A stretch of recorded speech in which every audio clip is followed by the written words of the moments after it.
Sa harap ng 3 araw na transport strike na ikinasa ng grupong Manibela, tiniyak ng Transportation Department na hindi lang pag-aaralan, kundi bukas din ito sa mga pagbabago sa Jeepney Modernization Program.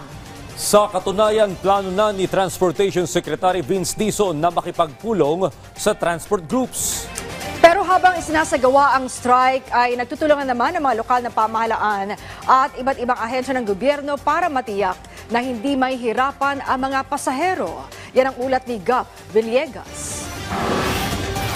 Tiniyak ng Department of Transportation na may mga nakahandang tulong sa mga pasaherong maaapektuhan ng 3 araw na tigil pasada ng grupong Manibela. Simula ngayong araw ang 3-day transport strike sa buong bansa para questionin ang Land Transportation Franchising and Regulatory Board patungkol sa consolidation rate ng Public Utility Vehicle Modernization Program o PUVMP. Naka-monitor tayo, naka-standby tayo. Nandiyan yung mga buses ng MMDA para mag-provide ng libre sakay. Kaya ang kagandahan kasi nitong ganitong sistema, makikita agad natin kung mayroong mga pasahero natin na magkakaproblema, naka-deploy yung ating mga buses in case na magkakaroon ng hirap ang ating mga kababayan sa pagsakay.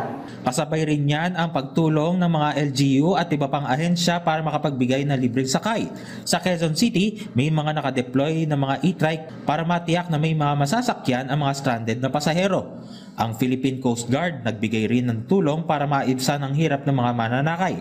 Ayon sa MMDA, naka-preposition ang kanilang mga sasakyan at ide-deploy. Again, hindi ko na dispatch o inaayos ang umikot dahil mas marami po yung hindi sumama sa strike na kung i-deploy po natin itong mga buses nito, mawawalan po sila ng pasahero dahil ang tendency po ng mga pasahero ay doon sasakay sa libre.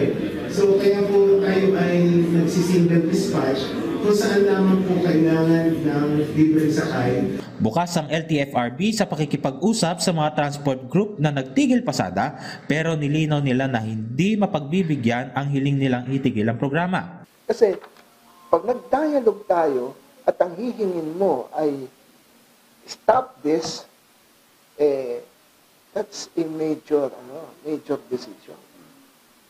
Sa Secretary ng DOTR, even up to the President, yan ang makakasagot niya. Kasi polisiya ng gobyerno yan, major transport policy yan, di ba? O ngayon, LTFRB cannot decide on that. Bakit? We are just implementing. Samantala, nagtungo kaninang umaga sa tanggapan ng LTFRB ang iba't ibang transport group para magsagawa ng support rally sa PUV Modernization Program. Nananawagan ng mga miyembro ng grupong Pasang Mazda, Altodap, Akto, Busina at Kuroda sa Department of Transportation na ipagpatuloy ang PUVMP. Marami nang nakiisa sa programa at lahat kami ay nagsiservisyo na maayos sa ating mananakay. Ang aming sinasabi, ituloy ang programa. Kung may programa along the way, iyon ang pag-usapan ayusin. Pero ipatigil to, hindi po kami pumapayag yan. Ayon din sa Pasang Mazda, 70% ng kanilang mga miyembro ang nakapag-consolidate na. Batay sa pinakauling datos ng LTFRB, aabot na sa 86.23% o higit 165,000 units ng mga public utility vehicles sa bansa ang nakapag-consolidate na. Pinanindigan rin ng ahensya ang nasabing datos. Gab Villegas para sa Pambansang TV sa Bagong Pilipinas.